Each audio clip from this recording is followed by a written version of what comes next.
जय श्री राम दोस्तों। आप सब कैसे हो? उम्मीद करती हूँ सब अच्छे ही होंगे। मैं प्रिया राजपुरोहित मेरे यूट्यूब चैनल परी की डायरी में आप सभी का स्वागत करती हूँ। आज हम सुनेंगे रामायण कथा का भाग 20वां। महर्षि अत्रि के आश्रम में भगवान श्री राम का आगमन। उम्मीद करती हूँ मेरी सुनाई हुई कथाएं आपको पसंद आती होंगी। आइए कथा शुरू करते हैं। महर्षि अत्रि का आश्रम। जब भरत चित्रकूट से वापस अयोध्या लौट गए तो राम ने लक्ष्मण से कहा, हे सौमित्र, माताएं वापस चली गई, इसीलिए मेरा हृदय उदास तथा उद्विग्न हो गया है। इस स्थान के साथ उन सबकी स्मृतियाँ जुड़ गई हैं। मुझे बारंबार उनकी याद सताने लगती है। अतः मेरा विचार है कि अब हम इस स्थान को परित्याग कर दें और अन्यत्र कहीं जाकर निवास करें। इस प्रकार सीता और लक्ष्मण से अपने विचार का समर्थन प्राप्त करके उन्होंने चित्रकूट का परित्याग कर दिया और वहाँ से चल पड़े। चलते चलते वे महर्षि अत्रि के आश्रम में जा पहुँचे। उन्होंने परम तपस्वी वृद्ध महर्षि को प्रणाम किया तथा अपना परिचय दिया। महर्षि अत्रि ने उनका स्नेहपूर्वक स्वागत किया। फिर महर्षि अत्रि ने अपनी वृद्धा पत्नी अनसुईया को मिथिला नरेश की राजकुमारी तथा अयोध्या की ज्येष्ठ पुत्रवधू सीता से परिचय करवाया तथा उनको यथोचित सत्कार करने के लिए कहा। इस पर राम ने सीता से कहा, हे सीते, माता के समान स्नेहमयी अनुसुईया देवी के शरण स्पर्श करो। सीता ने अनुसुईया के शरण स्पर्श किए और उनसे आशीर्वाद प्राप्त किया। अनुसुईया बोली, सीता, तुमने राजप्रसादा के ऐश्वर्य का परित्याग करके अपने पति के साथ वन में, जहाँ पर भांति भांति के कष्टों को झेलना पड़ता है, रहने का जो निश्चय किया है वह तुम्हारे महान त्याग है। मैं तुम्हारे त्याग से अत्यंत प्रसन्न हूँ। तुमने तीनों लोकों में नारी के पतिव्रत धर्म की महिमा को महिमामंडित कर दिया है। हे सुभागी, जो अपने पति के गुण अवगुणों का विचार किए बिना उसे ईश्वर के सम्मान देती है और प्रत्येक दुख सुख में उसका अनुसरण करती है, उस स्त्री के चरणों पर स्वर्ग स्वयं न्यौछावर हो जाता है। पति चाहे कितना भी कुरूप, दुष्चरित्र, क्रोधी और निर्धन क्यों न हो, वह पत्नी के लिए सदैव श्रद्धेय है। उसके जैसा कोई दूसरा संबंध नहीं होता।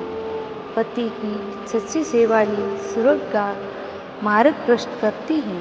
जो स्त्री अपने पति से दुर्गुण देखती है, उस पर अपना वर्चस्व स्थापित करने के लिए उसके साथ नित्य कलह करती है तथा उसकी अवमानना और उसकी आज्ञाओं की अवहेलना करती है, उसे इस लोक में अपयश तो मिलता ही है, पर मृत्यु के पश्चात नरक को भी जाती है। तुम स्वयं समस्त शास्त्रों को जानने वाली तथा अपने पति की अनुगामिनी हो, अतः तुम्हें तो किसी प्रकार की शिक्षा देने की आवश्यकता ही नहीं है। तुमने अपने कर्तव्य का पालन करके तीनों लोकों में कीर्ति प्राप्त की है।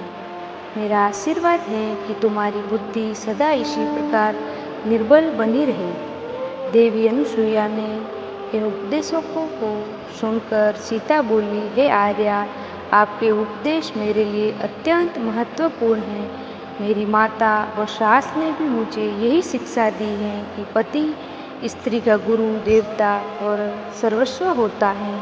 जब आपके द्वारा दी गई शिक्षा को भी मैंने हृदय में कर लिया है, मैं आपको विश्वास दिलाती हूँ कि पति का अनुगमन ही मेरे जीवन का एकमात्र लक्ष्य है और मैं कभी इस मार्ग से विचलित नहीं हो पाऊंगी। सीता के वचनों को सुनकर अनसुईया ने कहा, पुत्री, मैं तुझसे बहुत प्रसन्न हूँ। अपनी इच्छा अनुसार कोई वर मांगो। मैं वनवासिनी अवश्य हूँ, किंतु देवी शक्ति से किसी भी मानव की मनोकामना पूर्ण करने में समर्थ भी हूँ। सीता बोली, माता, मैं पूर्णतया संतुष्ट हूँ। आपने मुझ पर असीम कृपा की है, यही मेरे लिए श्रेष्ठ है। इस पर प्रसन्न होकर अनसुईया ने कहा, हे जानकी, तुम सदा सौभाग्यवती रहो। यद्यपि तुमने कुछ भी नहीं मांगा है, तथापि मैं तुम्हें ये दिव्य माला देती हूँ। इस माला के फूल कभी नहीं कुलमाएंगे। ये दिव्य वस्त्र भी स्वीकार करो, ये न कभी मैले होंगे और न ही फटेंगे। ये सुगंधित अंगराग भी तुम्हें देती हूँ, जो कभी फीका नहीं पड़ेगा। अनसुईया ने तीनों वस्तुएं सीता को देकर उन्हें अपने सम्मुख ही धारण कराया। उनके चरणों में सिर नवाकर सीता रामचंद्र के पास गई और उन्हें माता अनसुईया के दिए उपहार दिखाए।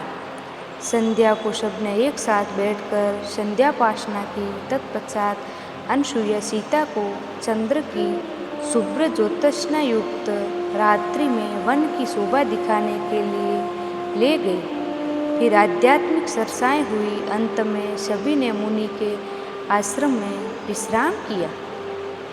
प्रातःकाल जब राम ने अत्रि ऋषि से विदा लिया तो वे बोले, हे रघुनंदन, इन वनों में मनुष्यों को अनेक प्रकार के कष्ट देने वाले भयंकर राक्षस निवास करते हैं, जिनके कारण अनेक तपस्वियों को असमय ही काल कलवित हो जाना पड़ा है। मेरी इच्छा है कि तुम इनका विनाश करके तपस्वियों की रक्षा करो। राम ने महर्षि की आज्ञा को शिरोधार्य किया तथा उपद्रवी राक्षसों को नष्ट करने का वचन दिया। फिर सीता तथा लक्ष्मण ने कहा, साथ में वहाँ से दंडक वन के लिए प्रस्थान किए और इसी के साथ अयोध्या कांड समाप्त हुआ।